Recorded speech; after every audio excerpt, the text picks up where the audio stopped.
What's up, and welcome to episode 40 of Brewing Through the Multiverse. We're a Magic the Gathering podcast. I'm Mike. And I'm Joel. How we Nice. doing, man? Doing well. Looking forward to talking about some Duskmourn. Infinite spoiler season has commenced again, and it's a good time to be a Magic player. Yeah, I think we've learned not to complain about spoiler seasons anymore. It's just Love 'em. constant goodness. I'm ready. And this one creeped up on me. I didn't even realize that the spoilers were out, that anything was going on, and you hit me up, excited to talk about it, and I had to, pull up my pants and figure out what was going on. But I'm excited. So, What are you do drinking you want to hop today? right into it? Oh, so Whoa.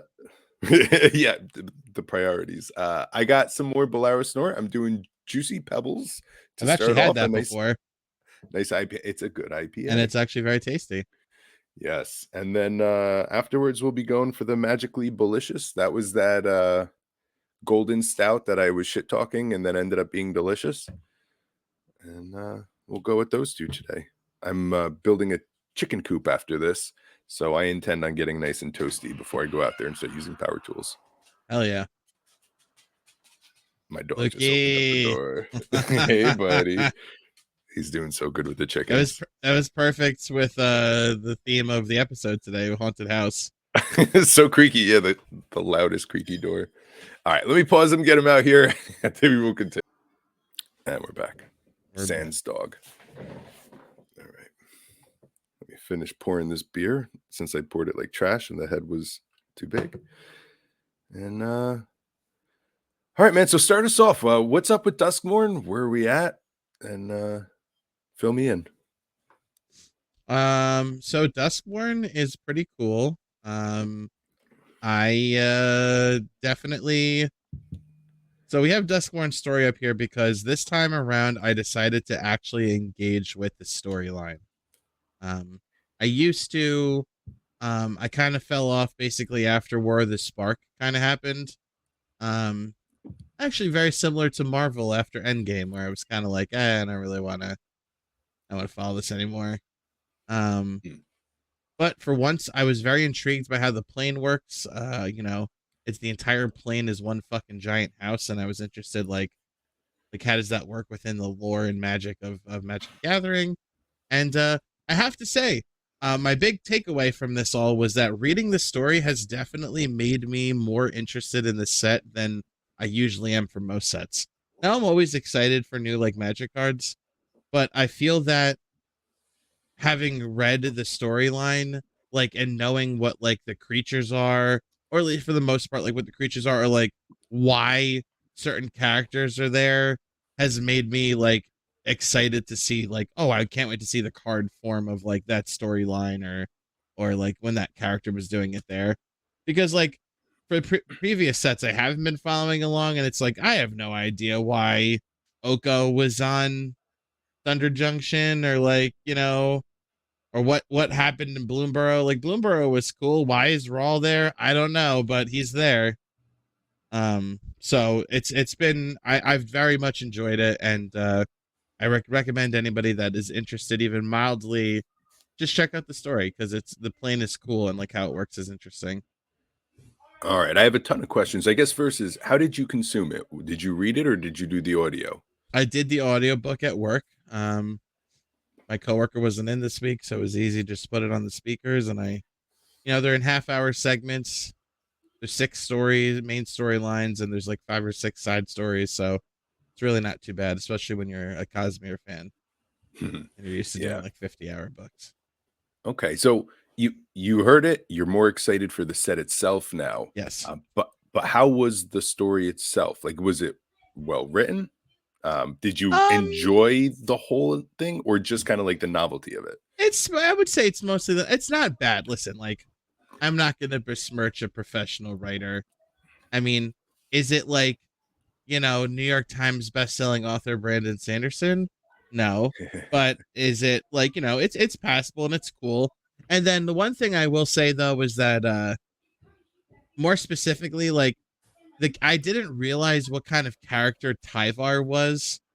And Tyvar's is very just kind of like huzzah, time for battle. Like we're gonna go kick those things in the ass. Like fuck those guys. Like yay, glorious battle. Like the heralds will sing tales of our victory and glory.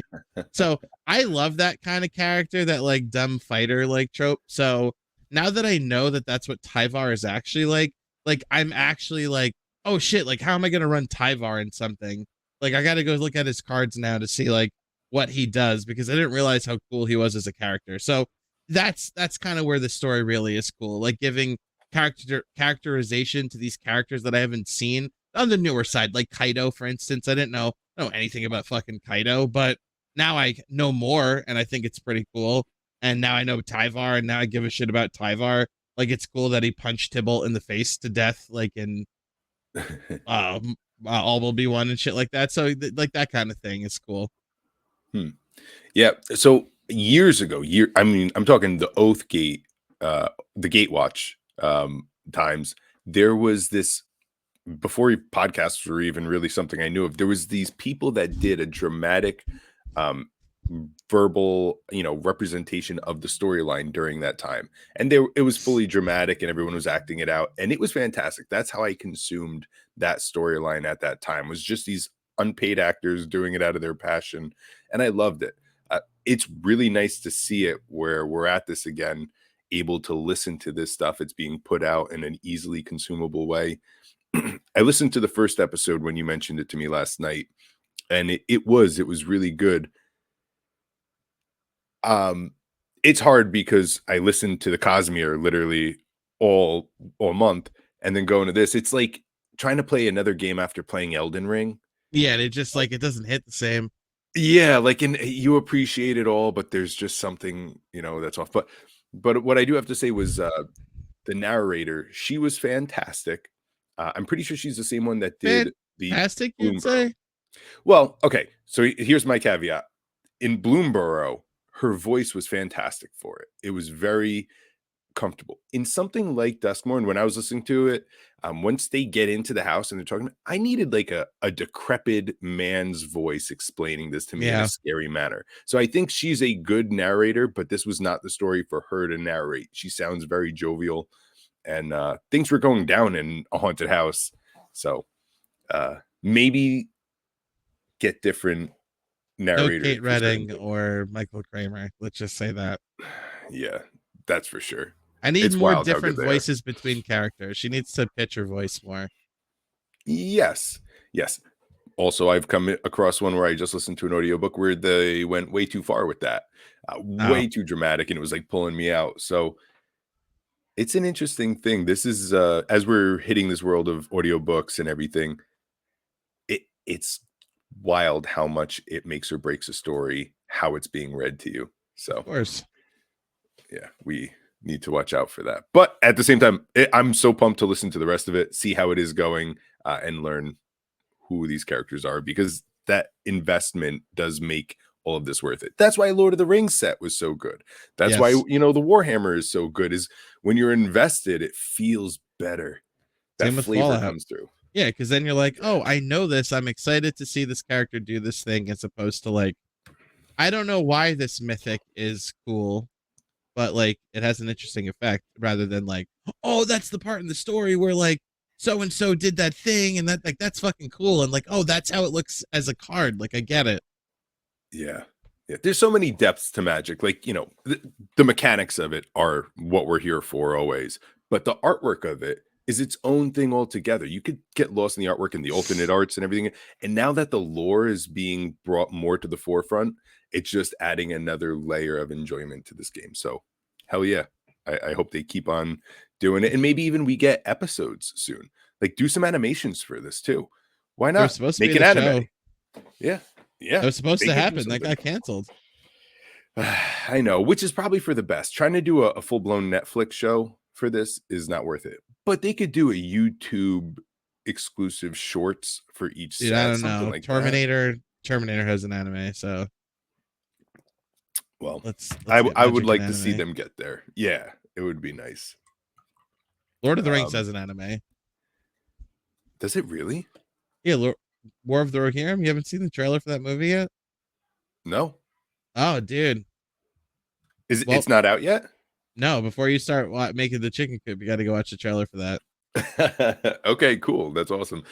Did you start Rings of Power yet? No, not Season yet, two? not season 2. Okay, me either. Now, do you know if the whole season was released or it's just episode one? There's going to be released Not one an episode. idea. I have heard that I've already seen like the season 2 is booty, um, like posts go up. So, Of course, but everyone everyone will said that say about that. season 1. I felt like season 1 got a bit harsher of a review than I thought it should have. But also, I wanted to see it get better. So if it's the same as season 1, then I'll be a little disappointed that they didn't improve on anything. As long as they don't get any worse, I enjoyed season one. It Yeah, was good enough for me to go rewatch both of the trilogies, so I'm okay with that. I'll check that out. That's cool.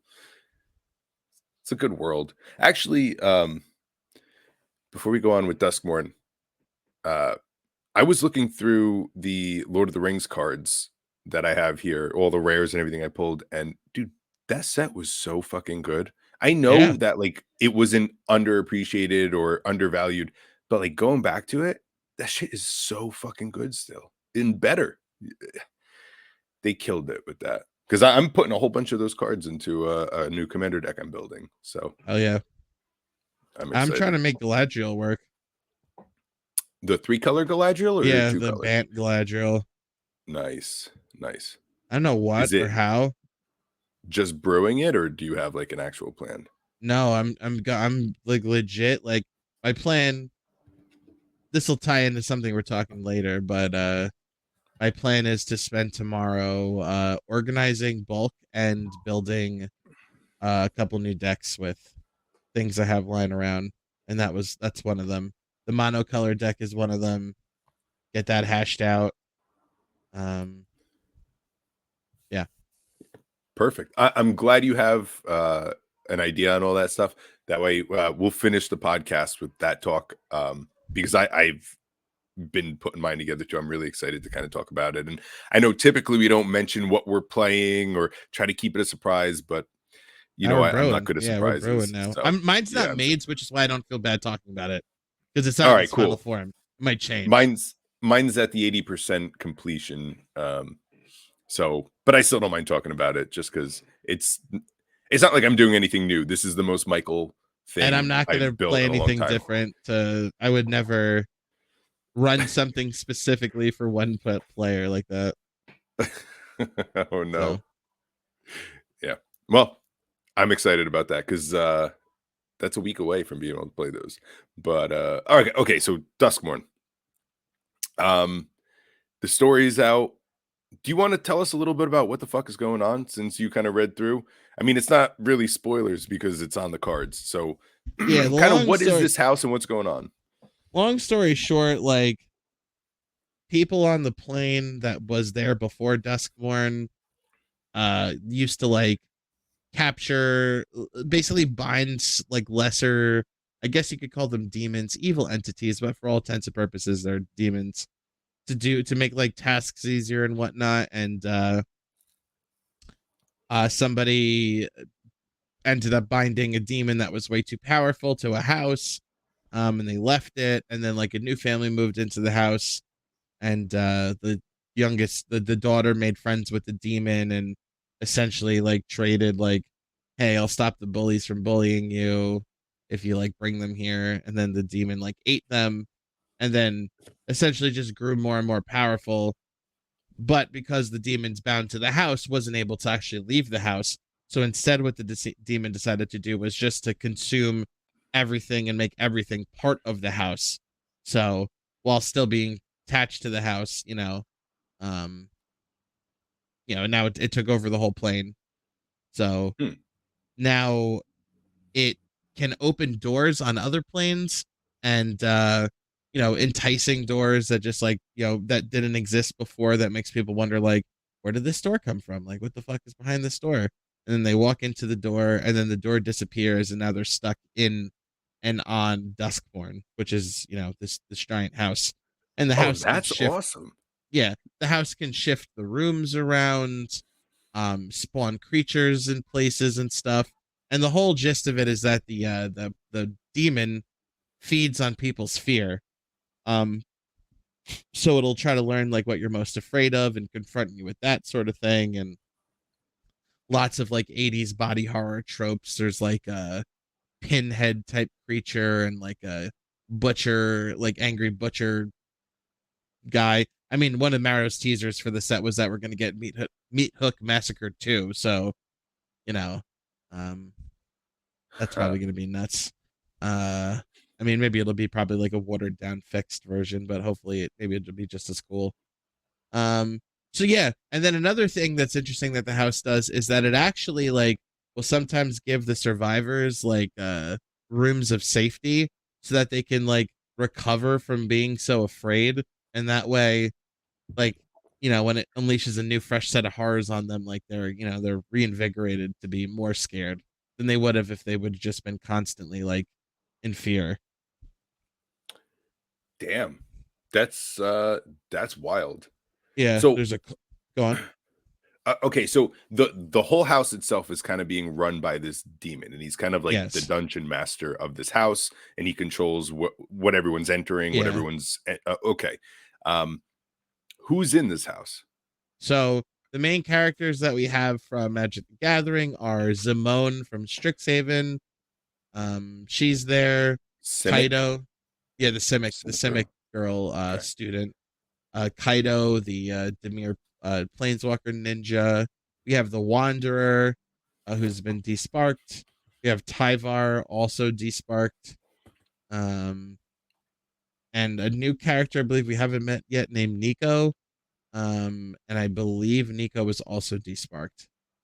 So we So have met Nico. He was an Azorius planeswalker, and he would made the cell tokens or the shard tokens or something. I believe Nico has been a planeswalker. really, Yeah. It was an underwhelming. I remember it was during a oh the my Tezzeret arc. god, I completely for on Cal time. Oh, is it that recent? I thought it was before Yeah, that. Okay. holy shit, Hmm. bro! I completely forgot about this character. Yeah. That's hilarious. What does her card do? All right, it's X white blue blue. Um, ETB create X shard tokens, which are enchantments with pay two, sacrifice it, scry one, draw a card. Comes out with 3 loyalty, +1 up to one target creature you control can't be blocked this turn. Whenever that creature deals damage this turn, return it to its owner's hand. -1 deals 2 damage to target tapped creature for each card you've drawn this turn. -1 create a shard token. So that's pretty booty to me. That's why And you don't even remember it because it yep, was not underwhelming. even a remote Yeah. inkling of what the fuck Yeah. this character did. Yeah. I love how it's like, yeah, this creature, when it deals damage, just return it to your hand. It's like fucking right because it doesn't even blink it, right? It just returns it to your hand. Is that how that works? The second ability? Yeah, it's fucking yeah, Yeah. to your hands, bro. What? Yeah. Why? Yeah. As the we were last week we were talking about the tokens, shard tokens. Um this is the only way you can make a shard token. Not a terrible token. I would use it, but the only shard token is made from him. That's the only way to make one. So weird. Well, fuck. So anyway, so Fuck all right. that So guy, dude. Fuck Nico. did he Trash. die in the house? Hopefully he died in the house. No, he's doing just fine. Oh, okay.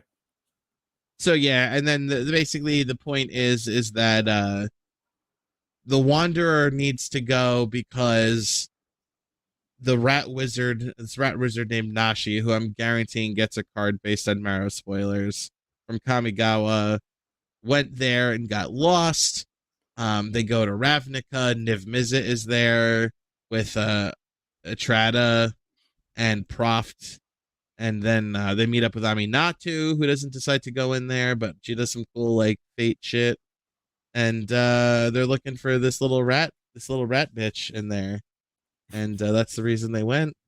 And yeah, they And they meet get up. out?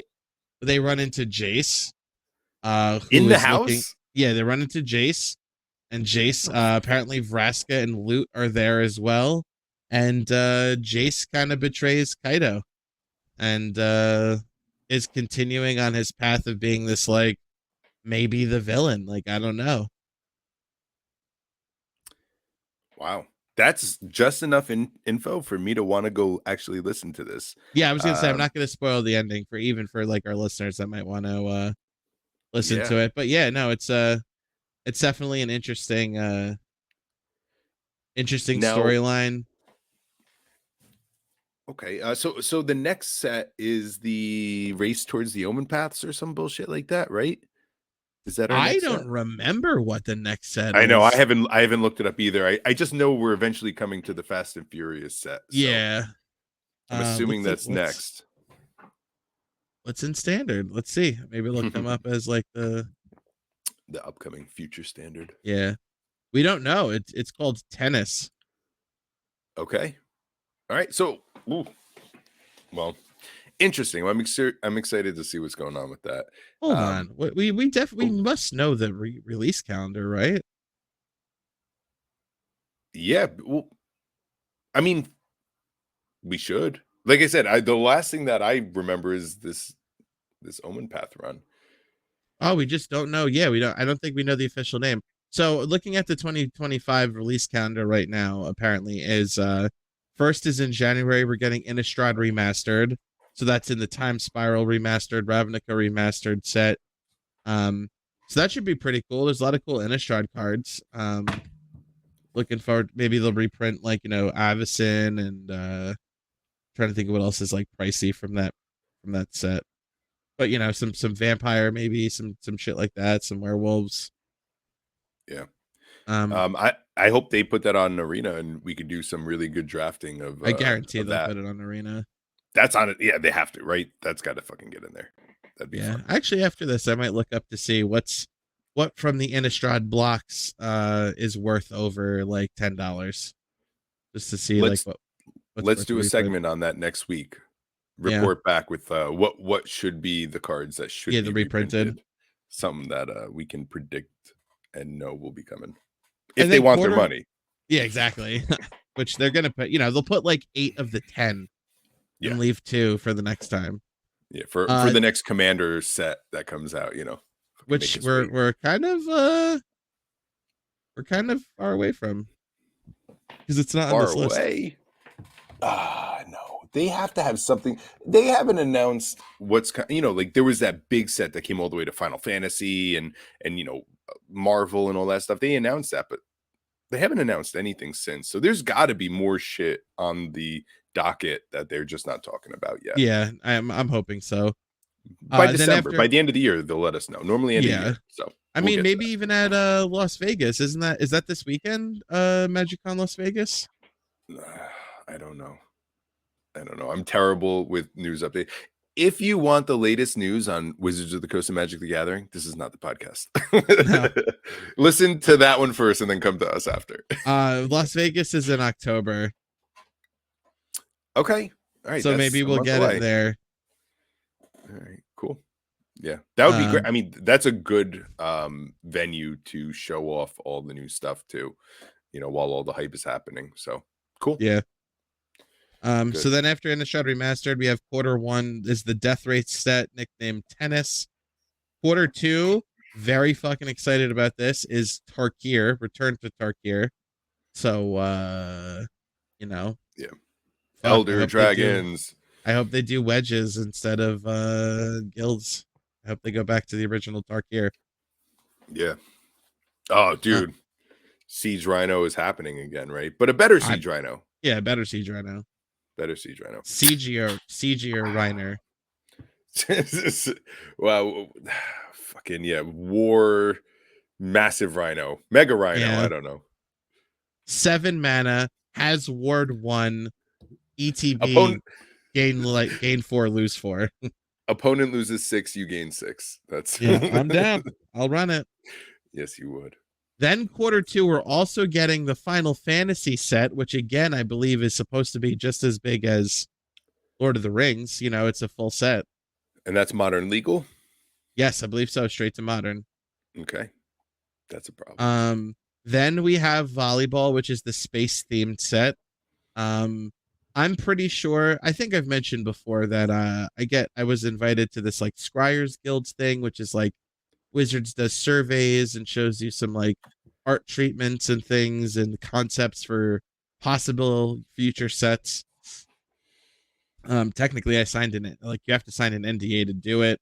I'm not sure how exclusive it is or really why I got invited or whatnot, but I thoroughly enjoy it as like ways to see kind of stuff from the future. And I do recall seeing some of the concept for the space stuff. So that's gonna be pretty cool. Hmm.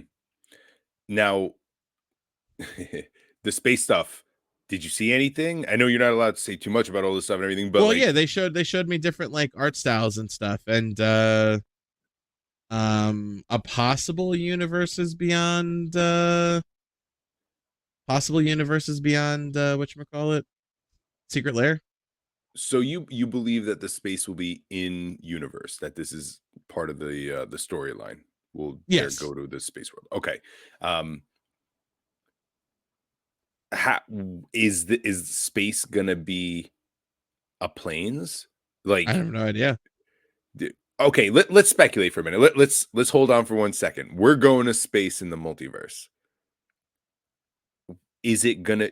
Would you personally set it as like we're on Kamigawa, but technology has gotten so good that we're able to reach space and we're in the space of Kamigawa? Or do you think that it'll be kind of like Duskmourn, where it's a planes that is nothing but this void of shit and there's like little planets scattered throughout? Like, how would you personally handle space in Magic? I would make it the Blind Eternities, I guess.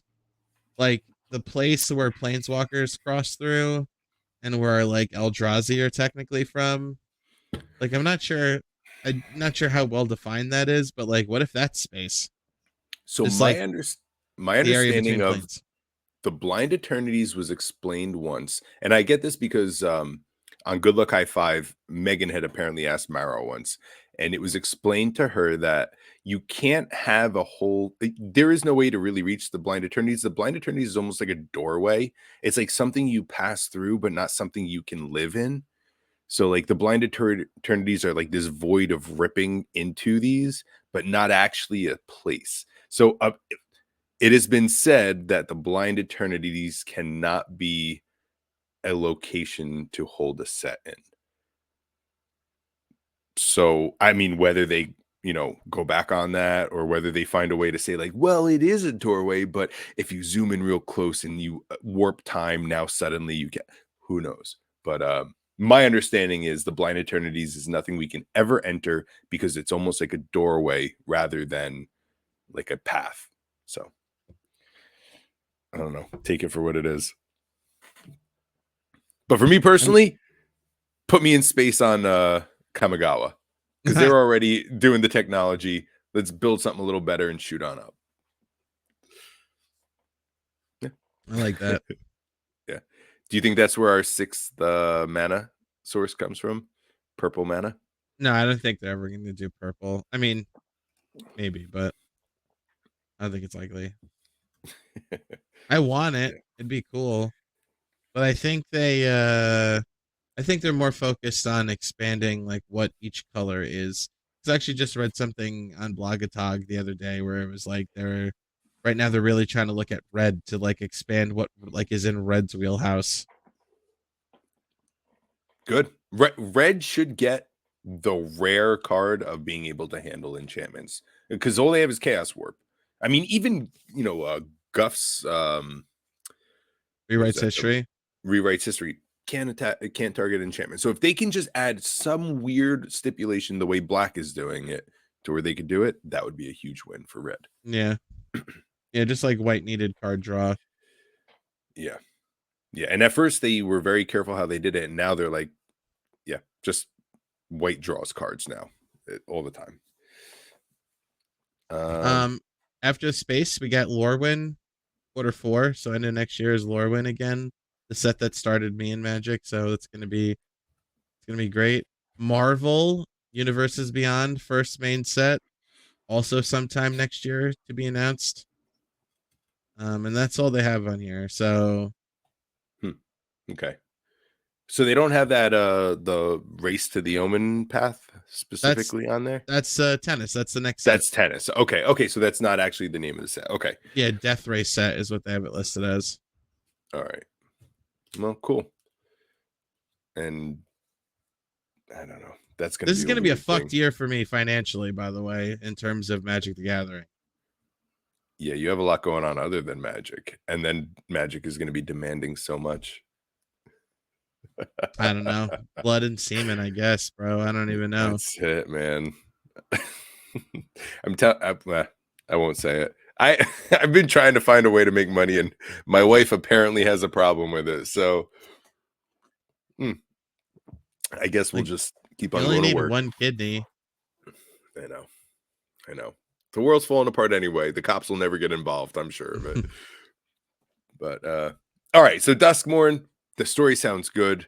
Let's get into some cards of this because I've got Mythic Spoiler pulled up over here, and let's talk about this demon that took everything over. I'm being assumptuous, but I'm going to assume Duskmourn spoilers. Valgavoth, the Terror Yeah, Eater. Okay. I should Project to probably us. Yeah, project. give us good old Valgavoth. The artwork Uh, is honestly a little underwhelming for me. I prefer watching a demon in all of his glory. This is all right. kind of one of those I'm gonna do it this way. Continue. Demon and here we go. Oh, so there is those images of Herb. Oh fuck! oh my What god, Urborg?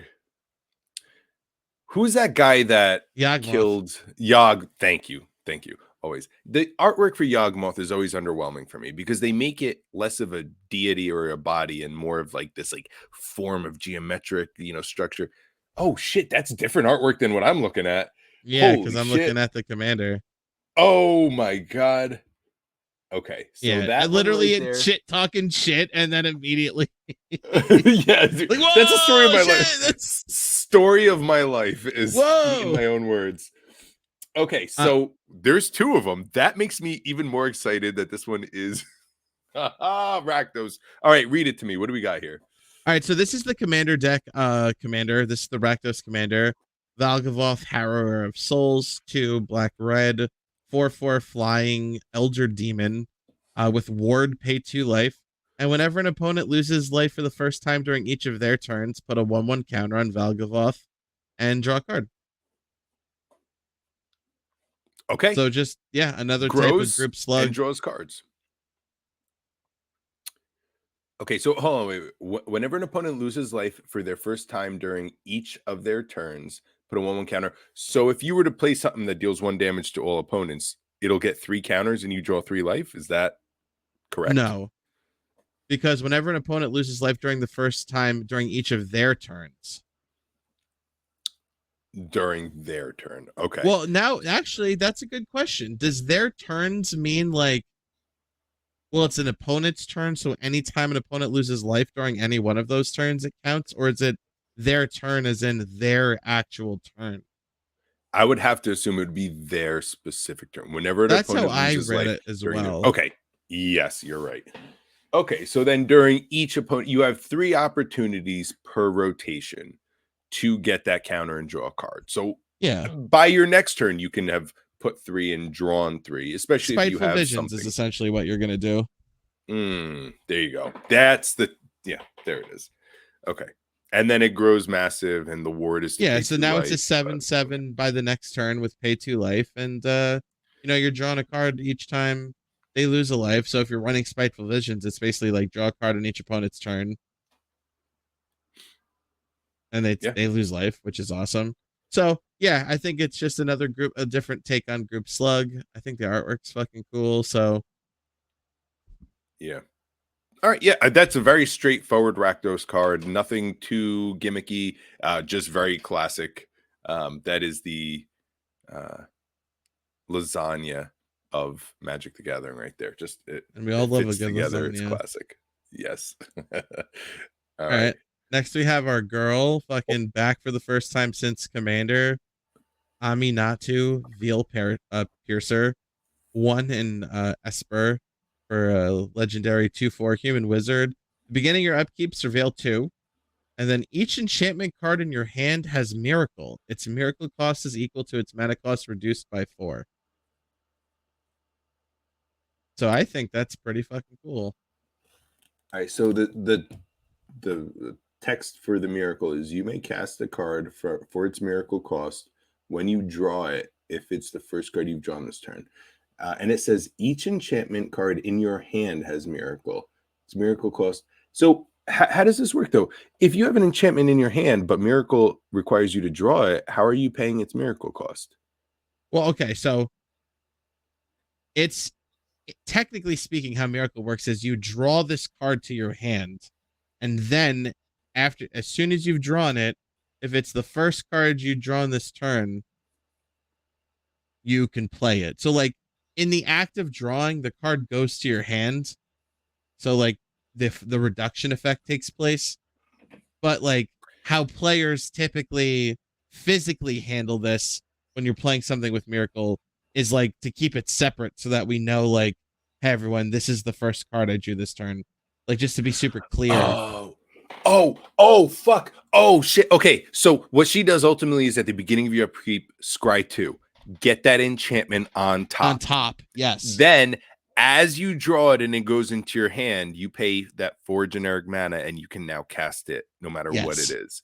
Oh, well, it's 4 generic mana less. It's cheaper. So your Omniscience goes from being an 8-drop to a 6-drop. Okay. By 4. So sorry, 10-drop to a 10-drop to a 6-drop. Okay. All right. So that's awesome. So that's honestly that opens up a lot. This is cool. Now this is also Commander, right? This is in standard? This is the Commander. This is the other Commander deck. Oh damn! All right, cool. That's a cool Aminatu. I honestly okay. You building one Aminatu? Are you building this or the other one? This one. Okay. Yeah. This is a really cool setup. The other Aminatu is very cool. I like the. I do enjoy the rotation effects of it. I don't know. Actually, I was quick to say this one, but I think because this one's new, I'd have to really sit down and mull it over because I have an Abzan enchantment deck. Whereas that's more just generic, like play enchantments, get value. This is cool because I'm such a big fan of casting big things for cheaper. Like if I can cast big things for that might be my favorite thing to do in Magic, actually, is to cast expensive spells for cheaper. And yes. And this definitely helps you do that. And this is like focusing instead of on like fatty creatures like most commanders do. This is just fatty enchantments. Squeeze all your giant enchantments with huge mana costs in there. Yeah, I could definitely see you building this. These are the colors for some of your enchantments also. So, because even like there's like Swarm Intelligence or what's that one from Lord of the Rings? Actually, Saruman's something the fuck, that like huge blue enchantment that like doubles everything you cast. Yes, dude. Yeah, Saruman's storm summoning. Yes, or some shit like that. That sounds right. But yes, exactly. That this is the card. This is the deck for that card. Omniscience, perfect. Yeah, and then who cares about your miracle cost because everything is going to be free after that. So no, this is cool. Again, another card I haven't seen yet. Cool to learn it live on pod. Yep. All right. Next. What else you got? Zimone. Oh my god, you have all of them here. Holy shit! I didn't even know these got spoiled. Dude, I'm fucking ready, my guy. Hit me. Like I said, I'm excited for this set. Zimone, Mystery Unraveler. We have 2 and Simic for a 3/3 human wizard with landfall. Whenever a land you control enters, manifest dread. If this is the first time this ability has resolved this turn. Otherwise, you may turn a permanent you control face up. So manifest dread is a new ability, a new like kind of, I don't think it's keyworded, but a new mechanic this set. That is to manifest dread. You look at the top 2 cards of your library, put one onto the battlefield face down as a 2/2 creature, and the other into your graveyard. Turn it face up at any time for its mana cost if it's a creature card. So it's self-manifest as opposed to manifest that showed up in Fates Reforged, where you do it to an opponent in their deck. This time you're choosing to do it on your own. So what she wants to do is you play a land. You know, you look at your top 2 cards, put one face down on the battlefield, put one into your graveyard, and then if you're playing a second land, which you're in Simic, so is very likely, or if you're playing fetches, blah blah blah blah, then on the second one you can turn that shit face up for free. So lots of potential here. Okay. When you said you ordered the 4 commanders for this set, Yes. right? Okay. What 2 were the ones that you were interested in? I was gonna definitely keep the Golgari one, and I was definitely going to keep the Rakdos one. Okay. Can I claim Zimone? Yes. Okay. This is the coolest Simic option I've seen in a while. I love this. Yes. I love it. So cool. So cool. Word. Yeah. Because That's actually perfect because I kind of like the Esper one too. So oh my god. I even love better. when that works out. Yeah. Yeah. I love that this is a roundabout way of using landfall to do some green ass shit. And then because you have blue in here, this is gonna open up a lot of opportunity. So I'm excited to build this. This is a cool commander. Is there any ways that you could see to break this? I mean, just by the fact of you're gonna put like fucking crazy, horrible things face down, and then to turn them face up for free. Like thinking about it like this. Okay, so then let's say you ramp a little bit. So turn 1, you're playing a land. Maybe you got to one even a turn 2. So turn 2, you're gonna play your fucking rampant growth or whatever. So she's coming out turn 3. Then turn 4 is fetch land, and you're putting your fucking Blightsteel Colossus on the battlefield. And then when the other thing enters the battlefield, you're flipping your Blightsteel Colossus up. Or your Yeah. fucking Eldrazi monstrosity. Long story short, like you have all of the green beaters in the world, all of the giant blue beaters in the world, and all of the colorless beaters in the world that you could hide under there and flip them face up. Yeah. Yeah. All while also ramping, so your hand doesn't have to be you don't have to cast shit from your hand besides play lands and then cast things that let you play another land that lets you flip the thing. And now for nothing but ramping, you've now gotten creatures onto the battlefield and flipped up. Now And as you're long gonna as need you top deck manipulation though, 100%.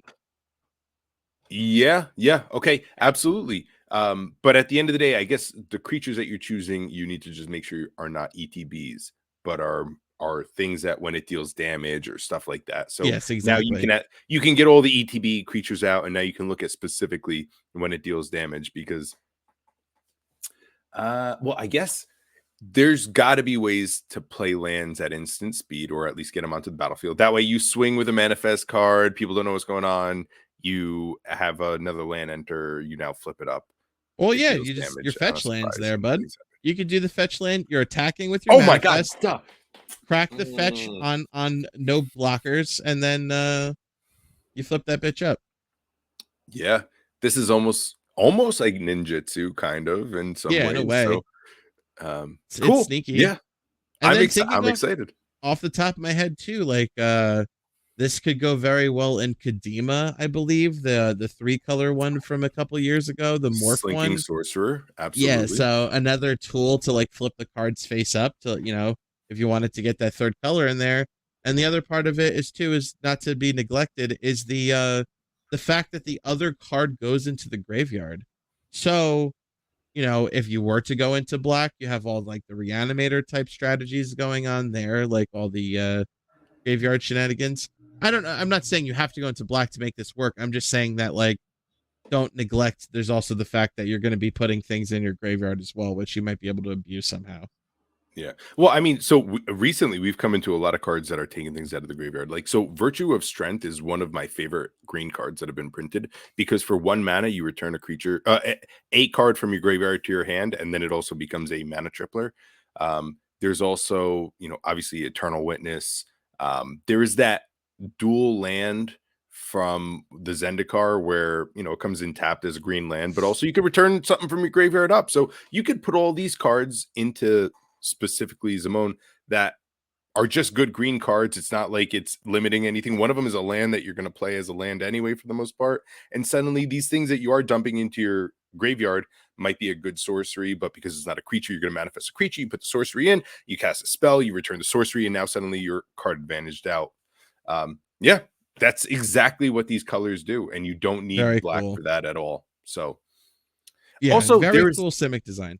There's that one from, I think it's modern. It's Eternal Witness, but whenever you put a counter on it, you return something up. Yes. You build Fuck. around this slightly, and it does Yeah. that. Yeah, you know I what know it exactly is. what you're talking about. But it's almost like Eternalized Witness or something. Because I know what you're talking about. Yeah, but yeah, if you're building it right, suddenly that card becomes very, very important for Zimone. So cool. I love this. I look forward to it. Awesome. Yep. Zimone. We have Winter. This is the last commander deck. Winter, Cynical Opportunist. 2 in Golgari for a 2/5 human warlock. Death Touch. Whenever Winter attacks, you mill 3 cards. And then if you have Delirium, which is 4 different card types in your graveyard, at the beginning of your end step, you may exile any number of cards from your graveyard with 4 or more card types among them. If you do, put a permanent card from among them onto the battlefield with a finality counter on it. I personally wanted to like this card more. I feel like the delirium of getting 4 or more card types in your graveyard is already going to be more difficult. Not that it's terribly difficult, but you're going to be running artifact creatures, you're going to be running enchantment creatures, just to get like 2 furs there, and that sort of thing. And the fact that when it does come out, it comes out with a finality counter on it, I don't love. What do you think about this card? I hear your concerns and I see it on the card. But I think in practice, this is actually going to be pretty wild. So I guess a 4-mana 2/5 with Death Touch is decent. That alone will allow people not the 5 ass with Death Touch on it. Yeah, no one's blocking. It's good. So yeah, you're going to get a little time once you cast it, as long as it's not like instant removal. Whenever it attacks, you're going to mill the 3 cards, which if you're building this deck correctly, you don't even have to attack with this. And to get, so you have, as long as you have Delirium, you can get rid of the 4 types and you can put any permanent card from among them onto the battlefield.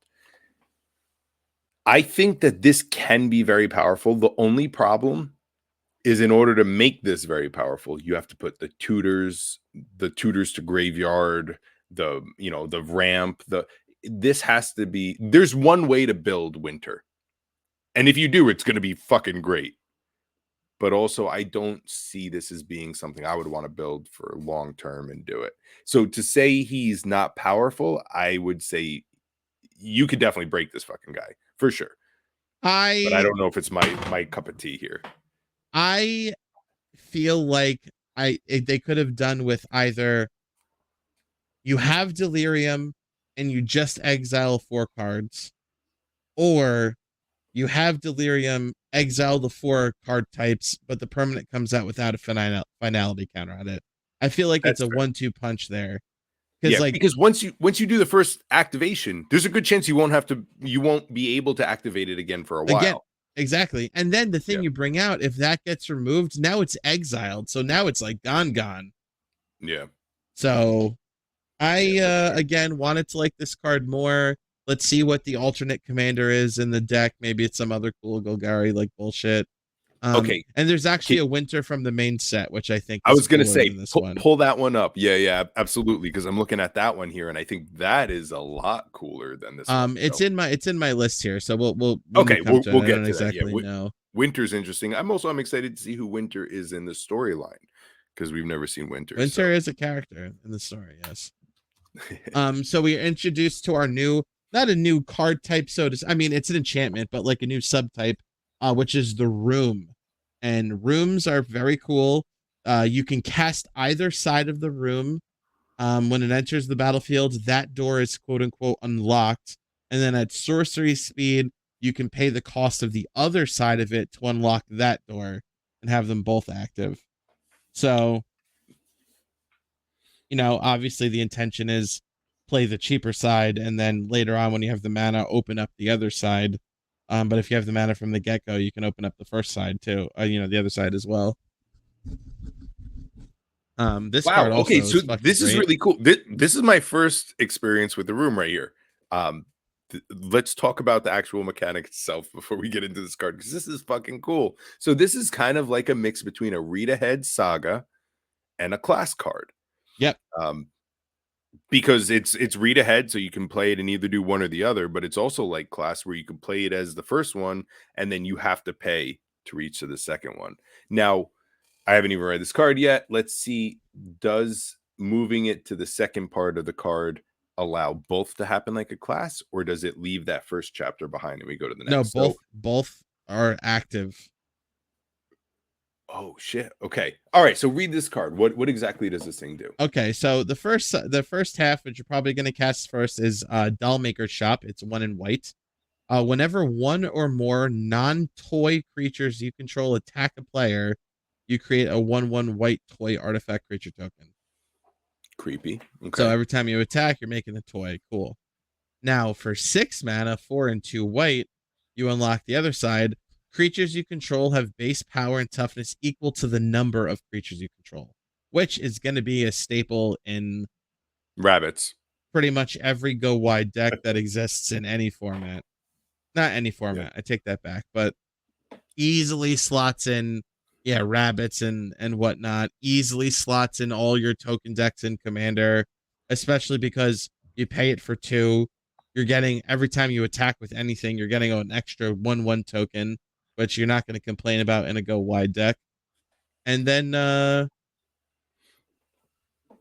you know, it fucking goes to 6, and now all of a sudden all your Yeah. creatures are like 8/8s. Like, what?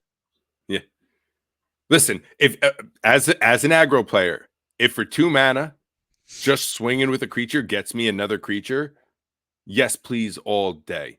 And Yes. then if without using another card in hand later in the game, I can finally pump all my creatures because I have a bunch of dumbass 1/1s that can't get through their creatures, and now suddenly I've got a bunch of 7/7s. This is a very good card for aggro, because aggro normally does something early in order to build up, and then once your opponents have a bunch of 4/4s, 6/6s, and such, you're fucked. So now on the board, you could just pay some extra mana, and suddenly you have massive creatures. There's probably a ton of ways that this can work with other cards. I mean, even if like put this in a the War Leader's Call deck, where like this is you do a 1-drop, 2-drop, you attack. 2-drop, you put this down, you attack, you get another 1/1.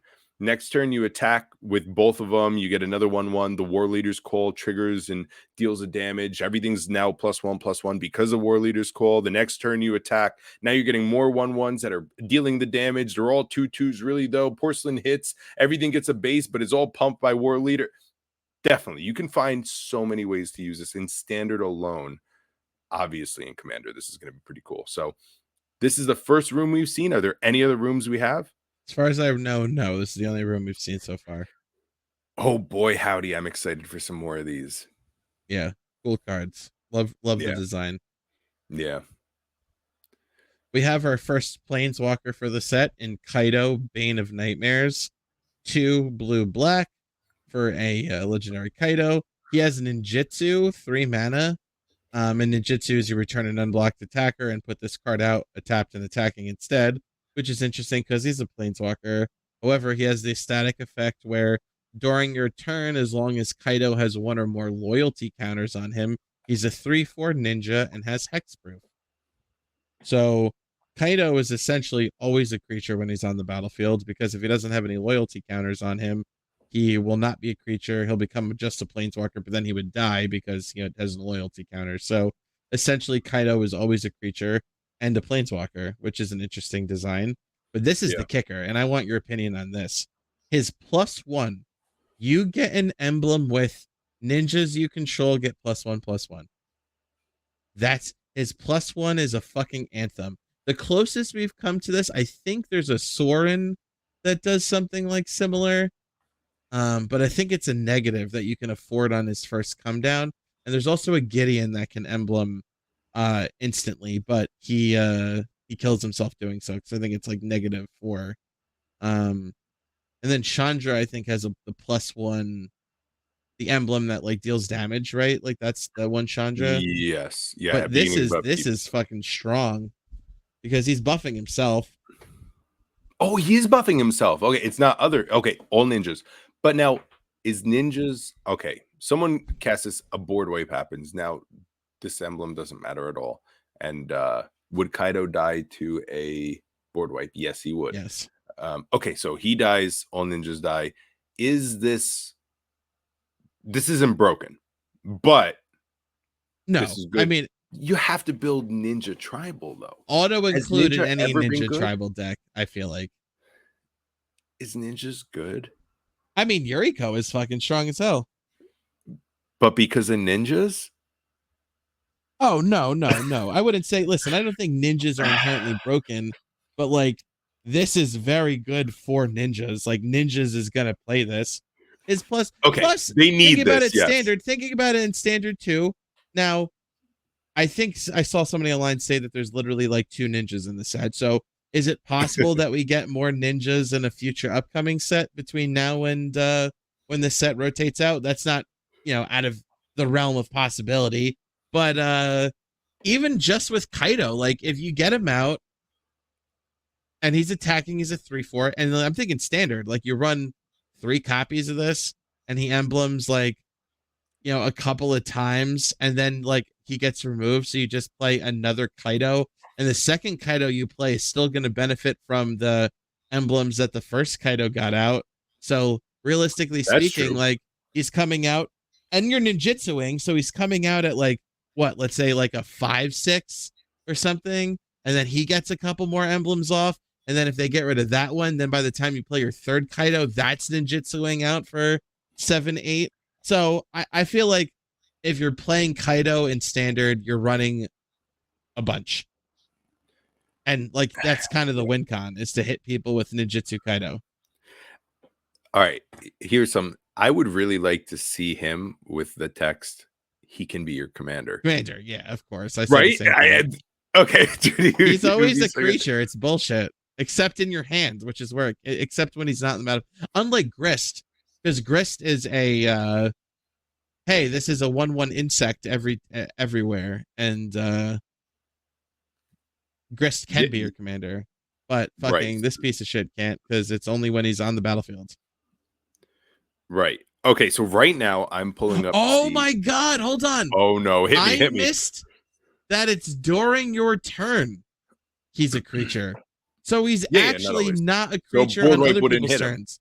Nice. Yes. I forgot about that.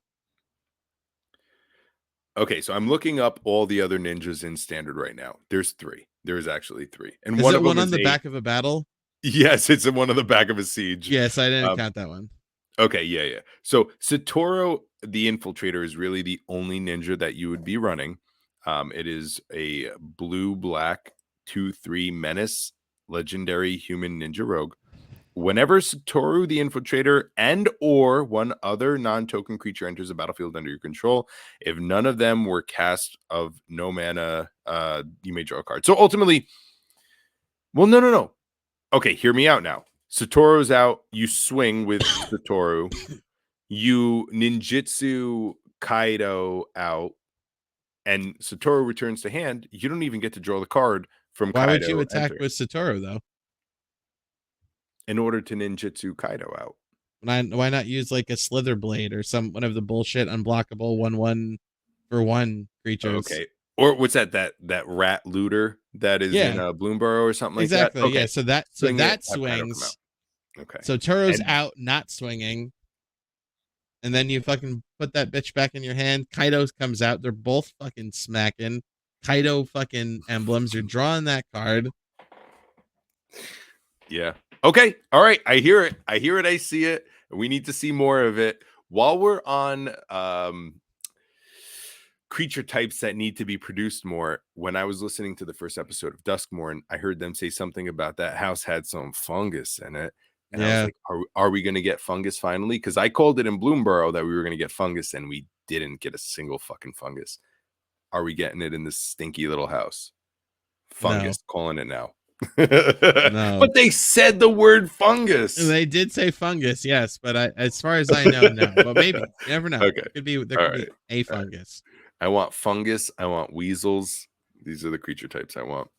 All right. The other things this thing does is you pay 0 to surveil 2. Then draw a card for each opponent who lost life this turn. So that's pretty cool. Pretty strong.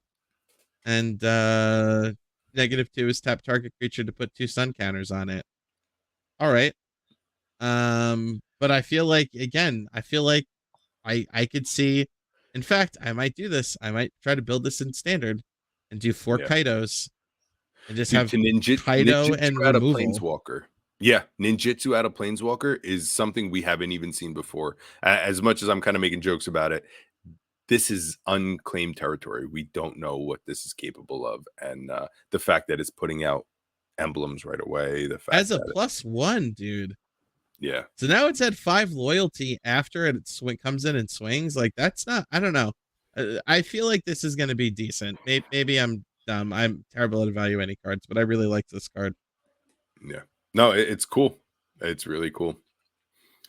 And in Commander, all right, so we're talking standard. In Commander, that's a no fucking brainer for any ninja deck. Yeah, it's a must-have in a ninja deck. Like, it's absolutely. All right. Next up, just hold on.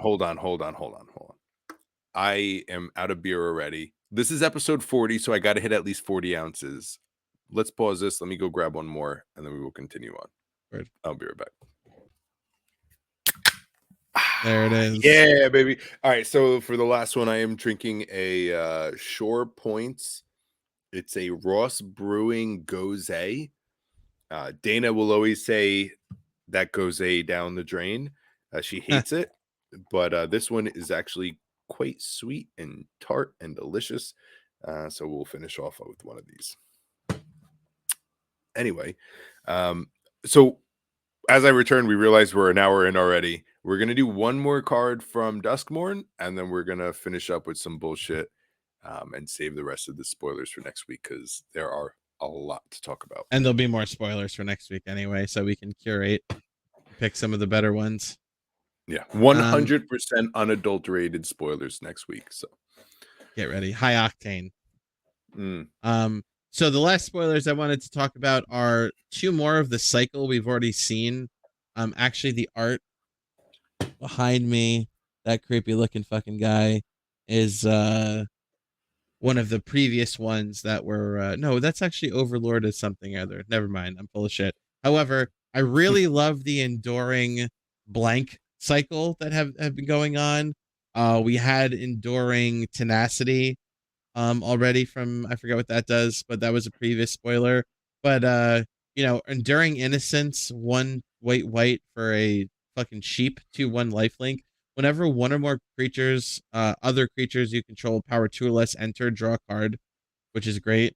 And then, which all of the endurance cycle has, is if it dies, if it was a creature, you bring it to the battlefield as an enchantment.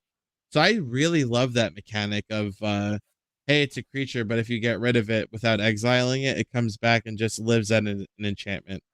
The cat has flash, and whenever creature deals damage to combat damage to a player, you draw a card. So like coastal piracy effect there. And it's a 4/3 with flash, and then if it dies, hey, you still have your coastal piracy. So I like this cycle a lot. Yeah, this is a great cycle. This is like a god cycle without being gods, kind of. Great stuff. Enduring curiosity is one of the big ones for me personally. The step up that it is from just a pirate, was it coastal piracy, right? Yeah. The step up of it is crazy. I mean, I know that one specifically has flash also. I know that was a step up from the one prior, but just the fact that it'll come back once it gets destroyed to be it a second time just makes it absolutely to the next echelon. replacing every coastal piracy there ever was. I think that should be in there. So Yeah, cool. I'm a big fan of the cards, and they have the dope Japanese alt arts too. So it's like, come yeah, on. yeah. Oh, and No, this fucking that, foiling is gonna be insane. This oh is my, the new that looks like foiling. ancient Mew. Yeah, dude. It's called like fractal foiling or something, or fracture foil. There it is. Fuck yeah. So new type of foiling is dope as well, and of course the Japanese arts are sick. All right, so No. those are some spoilers. This set is going to be fantastic. I'm really looking forward to this. I think the boxes are going to be worth money. I know the problem with Bloomborough is people are saying it isn't worth money. This set should be. That's some good shit, man. I'm excited. Curses. I want curses in this set, though. We'll see. It only makes sense. Make curses happen. Please and thank you. All right. So a quick cover for standard. I did a draft. The Wilds of Eldraine is the new quick draft. I did it. I went 7-1 with an Is It deck, using specifically the little adventure otter. 1 red mana, deal a damage to any target. 3 mana for a flying 2/2. Whenever you cast a spell, get 1/1. So prowess ultimately. It went so well that I was like, I'm going to build a standard deck. I built it. Otters, standard, trash. It's terrible. Dude, standard is ramping up a lot right now. So, I mean, there's the Innkeeper's talent, which is everywhere right now. They just want to put 1/1 counters on any creature. And when it gets that 1/1 counter, it's going to get ward. And now it's a big, elusive creature for nothing other than playing this little enchantment. So standard's getting pretty intense. It's pretty cool. It's worth getting into. It's worth learning. It's worth fighting with. The meta's changing, but also not a place for otters yet. Keep them out of there. So my personal update from standard. Boo, otters. Yeah. It's a shame because they're all so cool. They're adorable. They make so much sense. Maybe there's a commander otter deck, but it's definitely not in standard right now. Not with Lutri in it. No. That's sad. I'm sad. Yeah. Nothing's worse than when you see like a card that's like, oh, I want to give that a go, and then it just doesn't have the legs. You mean Golos? I know it's banned, but it's like that's such a good card. I would love to play that card in any of the shit. Banned. I guess it's not the same, but it still bothers me. All right. Fun or trash? I got one for you today, man. Trash. Honestly, I do believe that's what you will say. It's a card that I'm kind of championing. I watched on the Good Luck I5 command deck, and I think they played it wrong on there, actually. So first, we're going to talk about whether they played it wrong, and then we'll talk about whether you like it or not. So it is Communal Brewing. Do you think you could pull that up and post that real quick? Yes. Communal Brewing is from the Bloomborough Commander decks. I'm not too sure which one it's from. I want to say it's the raccoon one. No. It's from Mrs. Bumbleworth. Communal Brewing. Bumblefuck. Yeah. Communal Brewing is 2 and a green enchantment. When Communal Brewing enters, any number of target opponents each draw a card. So right off the bat, any number of target opponents. So target 1, target 2, target 3. Put an ingredient counter on Communal Brewing, then put an ingredient counter on it for each card drawn this way. So put an ingredient counter on it, and then put an ingredient counter. So you can get an ultimate of 4. Okay, I see what's happening here. So you get one for sure, and then you get one for everybody that you allow to draw. Everybody draws a card, you put 4.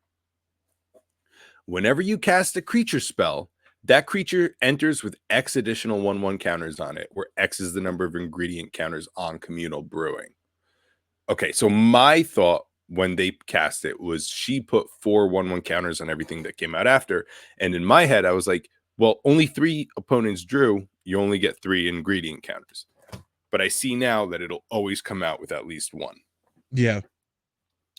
For 3 mana and possibly giving 3 opponents 1 card, do you think every creature coming in as a 4/4 is awesome, or is that shit trash because everyone's drawing a card and no one cares about your creatures anyway? Well, I'm not sure because it's not every creature comes in with a 4/4. It's creatures you cast. So that changes the game a little bit. If it was every creature, like carte blanche, I think this would be busted. That's fucking really good. The fact that you have to cast the creatures though makes it a little less good. Not that it's not good, but like you can't abuse like a bunch of tokens and all of a sudden they're coming out as whatever. But I guess that's what Cathar's Crusade is for. But I don't like that you don't get to draw a card too. I don't like that each opponent. I don't like that each opponent draws a card and you don't. I mean, the only deck that I could see myself running this in would be a +1/+1 counters deck, like exclusively as just another way to ensure that there's counters on everything. But I couldn't imagine myself running this in anything else. Right. Okay. That makes a lot of sense. So the way I came across this card was when I was building frogs. I was like, yo, this will make my frogs +4/+4. Now all frogs are entering +4/+4. But I hear what you're saying right now with you have to cast it. So as I'm blinking in my frogs, those 6/6 frogs are now going to go back to a 2/2. So you actually just convinced me, no matter your choice, that this is kind of trash. Yeah. Unless you're specifically in a 1/1 counters deck, you might consider it, but then again, it's like you might cut it for like something that just gives not your opponents a card. I don't know. I don't love it. The context of this card is also the fact that's in a group hug deck, and I think that's worth noting here that if you're building a group hug deck, then sure. But if you're not, then like, yeah, probably not. Okay. Just because you don't get to draw the card too. Yeah. I think this is the first fun or trash I picked where you very logically explained to me why this actually isn't good. And I was already on the fence, but like clearly this is not just something you put in decks you want creatures to get bigger in. Yes. It's like, yeah, you give everyone a card, you don't get a card, and then it might get the counters on it depending on what happens. Okay, communal brewing. Today, we call it trash. Trash. All right. We're at an hour 12. Let's finish off with monocolor commander builds. So last time we played with Connor and Melissa, we kind of did this agreement to do a monocolor commander build. I don't remember specifically if it was everything that we have in our inventory. That's what I am doing, but I also have a pretty nice inventory. So same, 100%. Okay, so cool. That at least we're building the same. We're gonna have it for the 7th. Do you have a commander? What color did you get? Black. Black. And what commander are you choosing? Okay, so anything could be my commander because it's just black good stuff. And right now, Kirik is at the head of the list because every card is black, and the fact that I could just pay, I could just pay mana. I mean, pay life instead of mana. Most of the mana costs is going to be sweet. But another possibility I was thinking of is Villas. I could run Villas as the commander. Yeah. You have a signed Villas. I know you got a signed Villas. He's in there. He's either in the 99 or he's the commander, but Villas is in there. That's actually part of the reason I wanted to run black so bad. Nice. And then the other person I was toying around with is just Cancer herself and Turgid. Oh shit. Just fuck you guys up. Go fuck yourself. Don't. No, yeah, I kind of want to. Yeah, just out of the grossness of just running Turgid for once. And then I could swap Turgid out of the command zone as needed, but that's fair. Yeah. Ew. Yeah. Ew, fucking So gross. No. All right. you wanted me to play black, so I'm gonna play the fuck out of it. That is true. If you're going mono black, you might as well go black as fuck. That's the way to go. Yeah. All right. Awesome. I agree. Now I'm playing red, and I went red as fuck with Alexios Demos of Cosmos. You're gonna build the Alexios deck, dude? Yes, because I mean, Oh, it's something I wanted to build anyway. So when we rolled, I was hoping I got red just as an excuse to run this. So Alexios is a 4/4 for 4 trample. It attacks each combat if able, can't be sacrificed, which is huge text, and it can't attack its owner. So it'll never be able to attack me. At the beginning of each player's upkeep, that player gains control of Alexios, untaps it, and puts a 1/1 counter on it. It gains haste until end of turn. So I'm trying to find a way to get Alexios as big as possible, as quick as possible, and everyone has to do my bidding for me. This is my favorite way to play Magic the Gathering. So the way you said earlier in the podcast, you want to cast things way cheaper than they're supposed to be. I want people to take my permanence and do my bidding for me. That'll always be what I'm looking to do. And Alexios is exactly that. And it can't be sacrificed, which is the biggest problem with Xancha, because every time I give Xancha to Mark, Mark finds a way to sacrifice it, or Joey, or whatever, or they swing it in and it gets killed. So I'm trying to find a way to get Alexios unblockable. That way, even if they want to block it, they can't, and they can't sacrifice it. And the only thing I can't do, and you could take this now and build around it, is I can't give it indestructible. So board wipes, it's not workable. And my way of getting around that is I'm going to be putting as much mana as possible. That way I can cast it. I'm ready to cast this 4 to 5 times. Need why be. can't you run like Darksteel Plate or Commander's Plate? Because I don't have one. And I'm Oh, building and it you're out of everything I legit have in sticking inventory. with Yeah. damn. Yeah. Well, I am. Yeah, no shit. I get it. Yeah, like a Hammer and a Zahn is what I would really like to have in the deck. Yeah. But I don't. So instead, it's just a whole bunch of evasion and shit like that, and just hoping that. Oh, I have a lot. I have a lot of spicy little enchantments in this. Also, I'm excited to get some of these out here. They're old cards that I've been holding for a long time since Blim, and they're gonna fit perfectly in this deck. So I'm excited about that. But Yeah, I don't know if you're aware, but Alexios is actually like a fringe CEDH deck. how so? Like, you know how slice, because people consider Alexios to be a better slicer, and slicer was a CEDH deck. But Slicer gives you black, which should give you a lot No, more power slicer's than mono just red. red. Is it really? Oh, Yeah. okay. Yeah. Well, no, then, fuck yeah. It's really strong. Yeah. So you could build it like really, really gross. In fact. Yeah, I wouldn't. So half of the deck is honestly, and I'm sure it's going to kind of be the same way as you're doing it, is half of the deck is just kind of my pet cards in this color. Yeah, just good stuff. Yeah, this isn't highly refined. This isn't built specifically around, but I've got all my impetuses in here. I've got all the shit in order to do what I like to do. So, this is a fun experiment when you take a color as deep into Magic as we are. When you take a color and you build, your initial instinct is to build with how you like that color. So the same way I'm doing this is the same way I hear you saying is like, I want Villas. I want to do the dirty shit that black does of casting things from, the library, the graveyard, anything to exactly what you said, evade the actual cost of what a card is. So you're going to do all the ritualistic shit to cast your stuff for cheap as hell.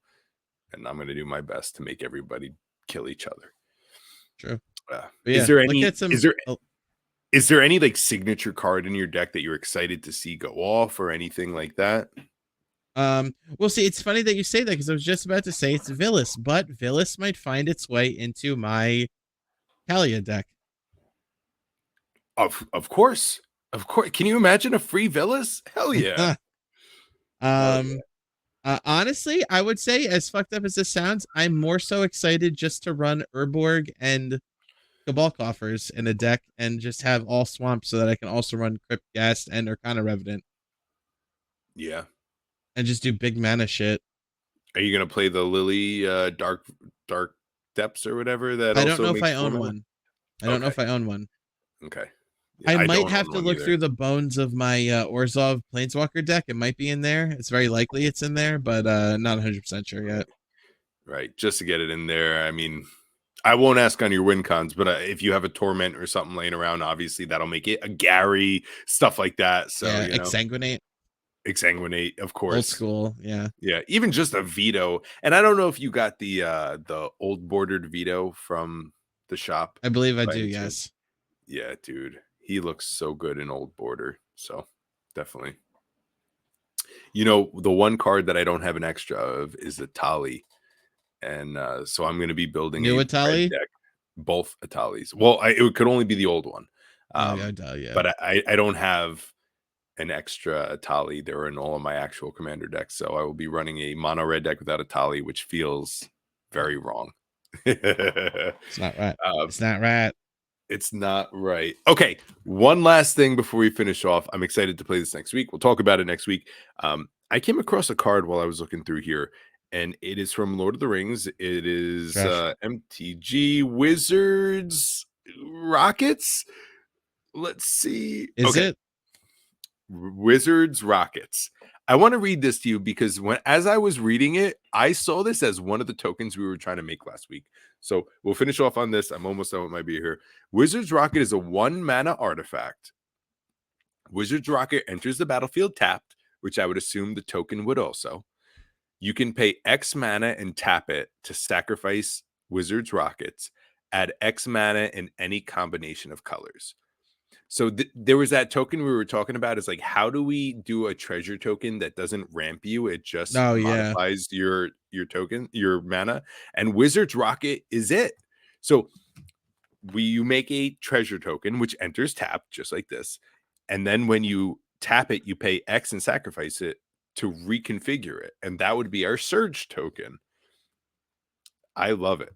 But now Wizards Rockets also has one text underneath it that also says, when it's put into the graveyard, draw a card.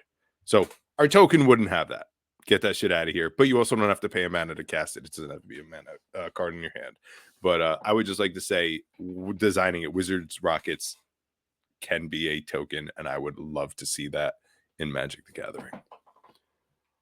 Wizards Rockets. Yeah, which also has an alternate art, the borderless art for this common card, and it looks fantastic.